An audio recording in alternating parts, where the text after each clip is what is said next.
मध्यकाल में किसी भी शासक के लिए भारतीय उपमहाद्वीप जैसे बड़े क्षेत्र पर, जहां लोगों एवं संस्कृतियों में इतनी विविधताएं हों, शासन कर पाना अत्यंत ही कठिन कार्य था।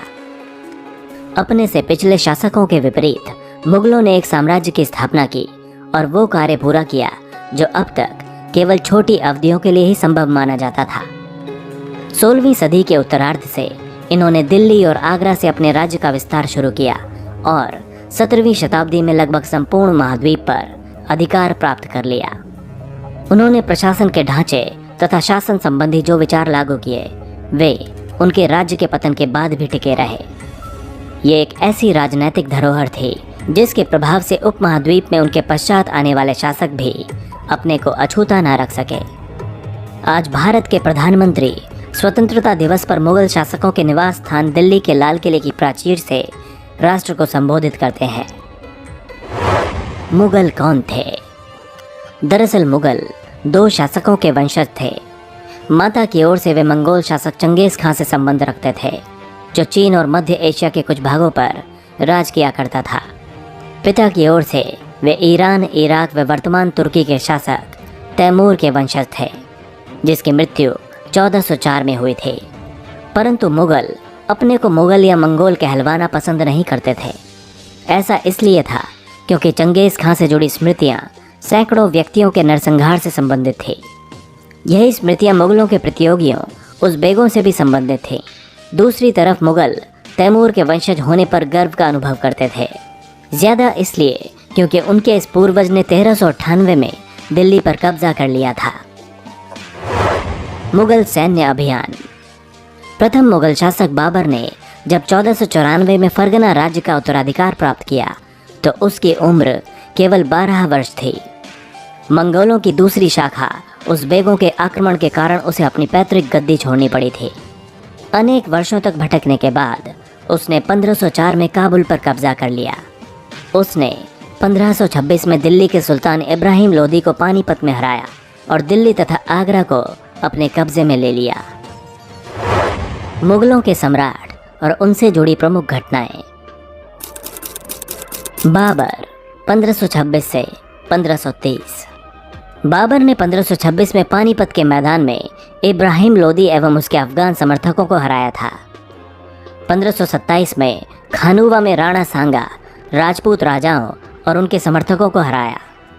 इसके बाद बाबर ने 1528 में चंदेरी में राजपूतों को हराया।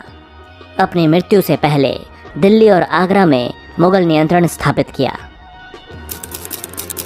हुमायूं 1530 से 1540 एवं 1555 से 1556।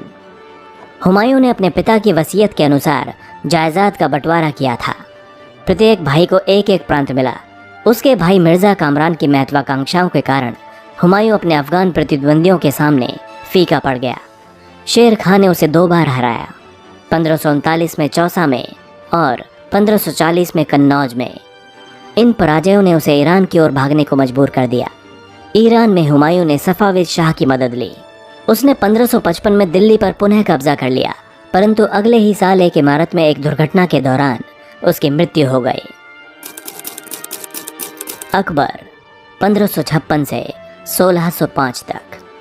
13 वर्ष की छोटी सी आयु में ही अकबर सम्राट बन गया था। उसके शासनकाल को 3 अवधियों में बांटा जा सकता है। नंबर 1, 1556 से 1570 के बीच अकबर अपने संरक्षक बैरम खान और अपने घरेलू कर्मचारियों से स्वतंत्र हो गया था। उसने सूरी और अन्य अफगानों, निकटवर्ती राज्यों मालवा और गोंडवाना तथा अपने सौतेले भाई मिर्ज़ा हाकिम और उज़्बेकों के विद्रोहों को दबाने के लिए कई सैन्य अभियान चलाए। उसने साल 1568 में सिसोड़ियों की राजधानी चित्तौड़ और 1569 में रणथंभौर पर कब्जा कर लिया था। नंबर 2, अकबर ने 1570 और 1585 के बीच गुजरात के विरुद्ध सैनिक अभियान चलाए। इन अभियानों के पश्चात उसने पूर्व में बिहार, बंगाल और उड़ीसा में अभियान चलाए, जिन्हें 1579-80 में मिर्ज़ा हाकिम के पक्ष में हुए विद्रोह ने और जटिल कर दिया। नंबर 3, 1585 से 1605 के बीच अकबर के साम्राज्य का विस्तार हुआ। उत्तर पश्चिम में अभियान चलाए गए। अकबर ने सफ़ाविदों को हराकर कांधार पर कब्जा कर लिया और कश्मीर को भी जोड़ लिया। मिर्जा हाकिम के मृत्यु के पश्चात काबुल को भी उसने अपने राज्य में मिला लिया था। दक्कन के अभियानों की शुरुआत हुई और बरार, खानदेश और अहमदनगर के कुछ हिस्सों को भी उसने अपने राज्य में मिला लिया था। अपने शासन के अंतिम वर्षों में अकबर की सत्ता राजकुमार सलीम के विद्रोहों के कारण लड़खड़ा गई थी। यही सलीम आगे चलकर सम्राट जहांगीर कहलाया। जहांगीर 1605 से 1627। जहांगीर ने अकबर के सैन्य अभियानों को आगे बढ़ाया। मेवाड़ के सिसोदिया शासक अमर सिंह ने मुगलों की सेवा स्वीकार की। इसके बाद सिखों, अहोमों और अहमदनगर के खिलाफ अभियान चलाए गए, जो पूरी तरह सफल नहीं हुए। जहांगीर के शासन के अंतिम वर्षों में राजकुमार खुर्रम ने उनके खिलाफ विद्रोह कर दिया था। यही राजकुमार खुर्रम आगे चलकर शाहजहां के नाम से प्रसिद्ध हुए। जहांगीर की पत्नी नूरजहां ने शाहजहां को हाशिए पर धकेलने के प्रयास किए, जो असफल रहे। शाहजहां 1627 से 1658। दक्कन में शाहजहां के अभियान जारी रहे। एक अफगानी रईस खान जहान लोदी ने शाहजहां का विरोध किया और वो पराजित हुआ। अहमदनगर के विरुद्ध अभियान चलाए गए, जिसमें बुंदेलों की हार हुई और ओरछा पर कब्जा कर लिया गया। उत्तर पश्चिम में बल्ख पर कब्जा करने के लिए उज़्बेकों के विरुद्ध अभियान चलाए गए, जो असफल रहे। परिणाम स्वरूप कांधार सफाविदों के हाथ में चला गया। 1632 में अंततः अहमदनगर को मुगलों के राज्य में मिला लिया गया और बीजापुर की सेनाओं ने सुलह के लिए निवेदन किया। 1657-58 में शाहजहां के पुत्रों के बीच उत्तराधिकार को लेकर झगड़ा शुरू हो गया। इसमें औरंगजेब की विजय हुई और दारा शिकोह समेत उसके 3 भाइयों को मौत के घाट उतार दिया गया। शाहजहां को उसकी बाकी की जिंदगी के लिए आगरे के किले में कैद कर दिया गया। औरंगजेब 1658 से 1707। 1663 में उत्तर पूर्व में अहोमों की पराजय हुई, परंतु उन्होंने 1680 में दोबारा विद्रोह किया। उत्तर पश्चिम में यूसुफ जई और सिखों के विरुद्ध अभियानों को अस्थायी सफलता मिली। मारवाड़ के राठौर राजपूतों ने मुगलों के खिलाफ विद्रोह किया था। इसका कारण था उनकी आंतरिक राजनीति और उत्तराधिकार के मसलों में मुगलों का हस्तक्षेप। मराठा सरदार शिवाजी के विरुद्ध औरंगजेब ने कई अभियान चलाए, जिसमें वो सफल भी हुआ, परंतु औरंगजेब ने शिवाजी का अपमान किया और शिवाजी आगरा स्थित मुगल कैदखाने से भाग निकले। उन्होंने अपने को स्वतंत्र शासक घोषित करने के पश्चात मुगलों के खिलाफ पुनः अभियान चलाए। आगे चलकर राजकुमार अकबर ने औरंगजेब के विरुद्ध विद्रोह किया, जिसमें उसे मराठों और दक्कन की सल्तनत का सहयोग मिला। अंततः वो ईरान के सफाविद की ओर भाग गया। अकबर के विद्रोह के पश्चात औरंगजेब ने दक्कन के शासकों के विरुद्ध सेनाएं भेजीं। 1685 में बीजापुर और 1687 में गोलकुंडा को मुगलों ने अपने राज्य में मिला लिया। 1698 में औरंगजेब ने दक्कन में मराठों के विरुद्ध अभियान का प्रबंध स्वयं किया था। उस समय मराठे छापामार पद्धति का उपयोग कर रहे थे। औरंगजेब को उत्तर भारत में सिखों, जाटों और सतनामियों, उत्तर पूर्व में अहोमों और दक्कन में मराठों के विद्रोहों का सामना करना पड़ा। उसकी मृत्यु के पश्चात उत्तराधिकार के लिए युद्ध शुरू हो गए। उत्तराधिकार की मुगल परंपराएं। मुगल ज्येष्ठाधिकार के नियम में विश्वास नहीं करते थे, जिसमें ज्येष्ठ पुत्र यानी बड़ा बेटा अपने पिता के राज्य का उत्तराधिकारी होता था। इसके विपरीत उत्तराधिकार में वे सैदायाद की मुगल और तैमूर वंशों की प्रथा को अपनाते थे, जिसमें उत्तराधिकार का विभाजन समस्त पुत्रों में कर दिया जाता था। मुगलों के अन्य शासकों के साथ संबंध। मुगलों ने उन शासकों के विरुद्ध लगातार अभियान चलाए जिन्होंने उनकी सत्ता को स्वीकार करने से इनकार कर दिया था। जब मुगल शक्तिशाली हो गए तो कई अन्य शासकों ने स्वेच्छा से उनकी सत्ता को स्वीकार कर लिया था। राजपूत इसका एक अच्छा उदाहरण है। अनेक राजाओं ने मुगल घराने में अपनी पुत्रियों के विवाह करके उच्च पदों को प्राप्त किया था, परंतु कईयों ने इसका विरोध भी किया। मेवाड़ के सिसोदिया राजपूत लंबे समय तक मुगलों की सत्ता को स्वीकार करने से इनकार करते रहे, परंतु जब वे हारे तो मुगलों ने उनके साथ सम्माननीय व्यवहार किया और उन्हें उनकी जागीरें यानी वतन जागीर के रूप में वापस कर दी। पराजित करने परंतु अपमानित न करने के बीच सावधानी से बनाए गए संतुलन की वजह से मुगल भारत के अनेक शासकों और सरदारों पर अपना प्रभाव बढ़ा पाए थे, परंतु इस संतुलन को हमेशा बरकरार रखना कठिन था। मनसबदार और जागीरदार। जैसे जैसे साम्राज्य में विभिन्न क्षेत्र सम्मिलित होते गए, वैसे वैसे मुगलों ने तरह तरह के सामाजिक समूहों के सदस्यों को प्रशासन में नियुक्त करना शुरू कर दिया। शुरू में ज़्यादातर सरदार तुर्की या तुरानी थे, लेकिन अब इस छोटे समूह के साथ साथ उन्होंने शासक वर्ग में ईरानियों, भारतीय मुसलमानों, अफगानों, राजपूतों, मराठों और अन्य समूहों को भी सम्मिलित किया। मुगलों की सेवा में आने वाले नौकरशाह मनसबदार कहलाते थे। मनसबदार शब्द का प्रयोग ऐसे व्यक्तियों के लिए होता था जिन्हें कोई मनसब यानी कोई सरकारी हैसियत वाला पद मिलता हो। ये मुगलों द्वारा चलाई गई एक श्रेणी व्यवस्था थी जिसके जरिए पद, वेतन एवं सैन्य उत्तरदायित्व निर्धारित किए जाते थे। मनसबदार अपना वेतन राजस्व एकत्रित करने वाली भूमि के रूप में पाते थे, जिन्हें जागीर कहा जाता था। अकबर के शासनकाल में इन जागीरों का सावधानी पूर्वक आकलन किया जाता था ताकि इनका राजस्व मनसबदार के वेतन के तकरीबन बराबर रहे। औरंगजेब के शासनकाल तक पहुँचते पहुँचते स्थिति बदल गई।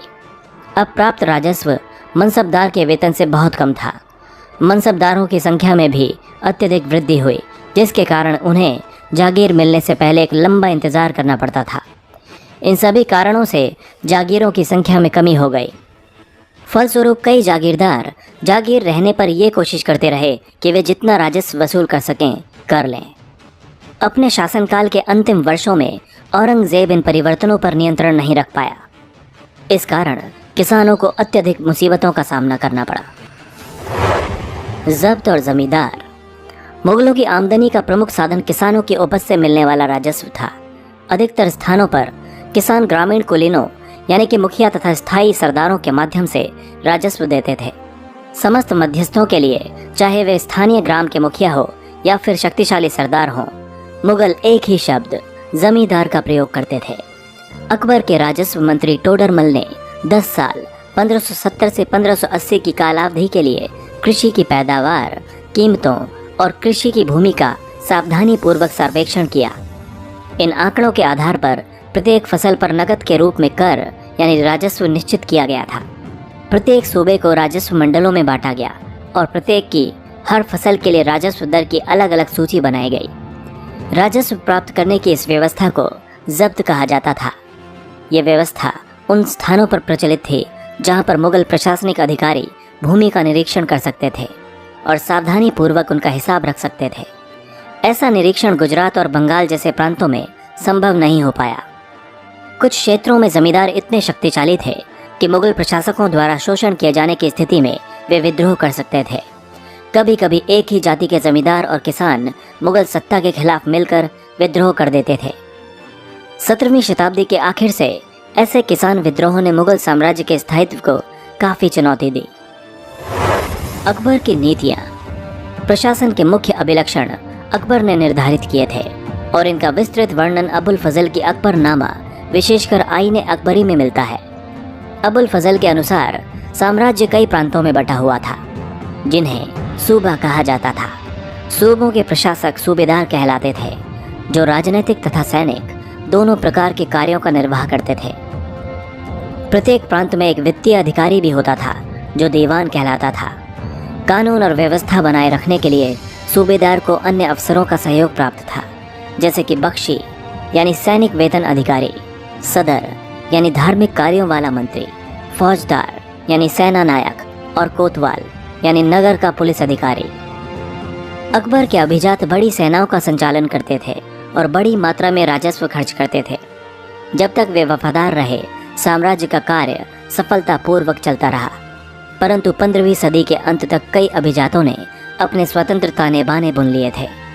साम्राज्य के प्रति उनकी वफादारी उनके निजी हितों के कारण कमज़ोर पड़ गई थी। 1570 में अकबर जब फतेहपुर सीकरी में था तो उसने उलेमा, ब्राह्मणों, पादरियों और जरदुश्त धर्म के अनुयायियों के साथ धर्म के मामलों पर चर्चा शुरू की। ये चर्चाएं इबादत खाना में हुई। अकबर की रुचि विभिन्न व्यक्तियों के धर्मों और रीति रिवाजों में थी। इस विचार विमर्श से अकबर की समझ बनी कि जो विद्वान धार्मिक रीति और मतांधता पर बल देते हैं वे अक्सर कट्टर होते हैं। उनकी शिक्षाएं प्रजा के बीच विभाजन और असामंजस्य पैदा करती हैं। ये अनुभव अकबर को सुलह कुल या सर्वत्र शांति के विचार की ओर ले गया। सहिष्णुता की यह धारणा विभिन्न धर्मों के अनुयायियों में अंतर नहीं करती थी, बल्कि इसका केंद्र बिंदु थी नीति शास्त्र की एक व्यवस्था जो सर्वत्र लागू की जा सकती थी, जिसमें केवल सच्चाई, न्याय और शांति पर बल था। अबुल फजल ने सुलह कुल के इस विचार पर आधारित शासन दृष्टि बनाने में अकबर की मदद की। शासन के इस सिद्धांत को जहांगीर और शाहजहां ने भी अपनाया। 17वीं शताब्दी के बाद मुगल साम्राज्य के प्रशासनिक और सैनिक कुशलता के फलस्वरूप आर्थिक और वाणिज्यिक समृद्धि में वृद्धि हुई। विदेशी यात्रियों ने इसे वैसा धनी देश बताया जैसा कि किस्से कहानियों में वर्णित होता है, परंतु यही यात्री इसी प्रचुरता के साथ मिलने वाली दरिद्रता को देखकर विस्मित रह गए। सामाजिक असमानताएं साफ दिखाई पड़ती थीं। मुगल साम्राज्य और उनके मनसबदार अपनी आय का बहुत बड़ा भाग वेतन और वस्तुओं पर लगा देते थे। इस खर्चे में शिल्पकारों और किसानों को लाभ होता था, क्योंकि वे वस्तुओं और फसल की पूर्ति करते थे। परंतु राजस्व का भार इतना था कि प्राथमिक उत्पादकों, किसान और शिल्पकारों के पास निवेश के लिए बहुत कम धन बचता था। इनमें से जो बहुत गरीब थे, मुश्किल से ही पेट भर पाते थे।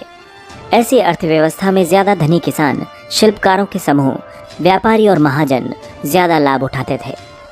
मुगलों के कुलीन वर्ग के हाथों में बहुत धन और संसाधन थे, जिनके कारण 17वीं सदी के अंतिम वर्षों में वे अत्यधिक शक्तिशाली हो गए।